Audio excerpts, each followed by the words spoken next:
ishlar har doim ko'pchiligiga ma'qul kelmagan, lekin hammasi baribir xalq foydasiga deb o'ylayman. Ko'proq kuzatib borayotgan bo'lsangiz, oxirgi paytlarda ommaviy axborot vositalarida, umuman ijtimoiy tarmoqlarda renovatsiya bilan bog'liq masalalar qizg'in muhokama qilinyapti. Xususan, yaqinda qabul qilingan shaharsozlik renovatsiyasi to'g'risidagi qonun, unda belgilangan normalar ko'pchilik ommaviy axborot vositalari materiallar e'lon qilyapti. Xususan, mana kecha Kunuz jamoatchilikni, aholining fikrini o'rganibdi bu borada. Bir eshitib ko'ramiz birgalikda. deb o'ylayman. Ko'proq ko'payaversa yangi domla demoqchiman-da. Eski domladan ko'ra yangi domla ko'proq bo'lsa ham chiroyli bo'ladi shaharimiz. Nima deydi, baribir eski domladan ko'ra yangi domla, yangi uchastkalar yaxshi. Men juda ham yaxshi qarayman. Sababi men o'zim ham eski qurilgan uyda yashayman. Bizda o'sha eski uylar bo'lganligi uchun biz boshqatdan remontlar qilishimiz ko'payyapti. Xavf bor-da bizda. Tanishib chiqdim, hamma qonun qoidalarini ko'rib chiqdim, menga ma'qul keldi. Mana fuqarolarning fikrlarini birgalikda eshitdik. Ular sekin-asta renovatsiyaning asl mohiyatini tushunib borishyapti. Yanada tushunarliroq bo'lish uchun bitta slaydga e'tiboringizni qaratmoqchimiz. Win-win modeli, ya'ni renovatsiya loyihasidan hamma tomonni manfaatdor bo'lishi. Ya'ni birinchi navbatda aholi nima manfaat ko'radi?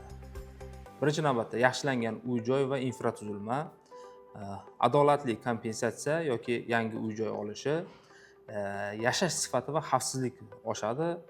Shuningdek, ish o'rinlari va xizmatlarga yaqin sharoit yaratiladi. Xo'sh, ikkinchi tomon, davlat bundan qanday manfaat ko'radi? Demak, birinchidan hududlar kompleks rivojlantiriladi. Qolaversa, soliq bazasi va investitsiya faolligi oshadi. Eskirgan uy-joylar yangilanadi.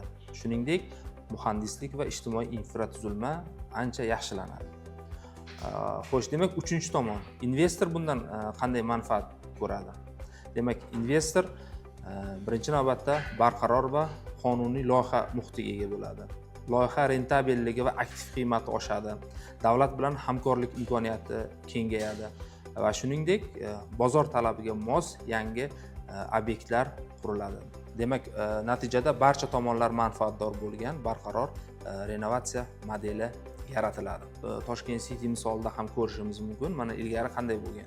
Demak, ilgari noqulay sharoit, yaroqsiz yo'llar, umuman eskirgan infratuzilma. Demak, uning o'rniga barpo etilgan hududda avvalo qulay va xavfsiz yashash muhiti, yangi va sifatli yo'llar, zamonaviy infratuzilma, umuman yashil hududlar barchasi birinchi navbatda aholini qulayligi, yaxshi yashashi uchun yaratilgan. Lekin ba'zida ommaviy axborot vositalari, ijtimoiy tarmoqlarda ko'rib, kuzatib qolamiz. Go'yoki aholini o'sha uy-joy buzilayotganidan yoki renovatsiya loyihasi amalga oshirilayotganidan norozi ekanligini haqida fikrlar, turli xil videolar e'lon qilinadi. Xo'sh, mana Samarqanddan bitta misol keltiramiz. Shu kunlarda Samarqand shahri Nurli yo'l mahallasida ham kompleks qurilish loyihasi doirasida renovatsiya amalga oshirilyapti. O'sha eskirgan uy-joylar o'rnida yangi zamonaviy uy-joy komplekslari qad rostlayapti. Demak, uy-joyda yashayotgan odamlarni fikrlarini ham bir eshitsak. Все сыпется, это уже не дома. Это скоро 100 лет будет отсюда. Sharoitimiz og'ir. Davlat sharoitni yaxshi qilib berayotganiga rahmat. Sharoitimiz og'ir, mana hamma joy qatorot bo'lib yotibdi. Endi yomg'ir bor, qor bor. Также произошел снос. В принципе, с хакимиатом тоже договорились. Вот нужную сумму я тоже уже взял. Никаких претензий также не имею. Спокойно договорились. Summa меня вполне устроила. Biz bu sinosni 14 yildan beri kutaman.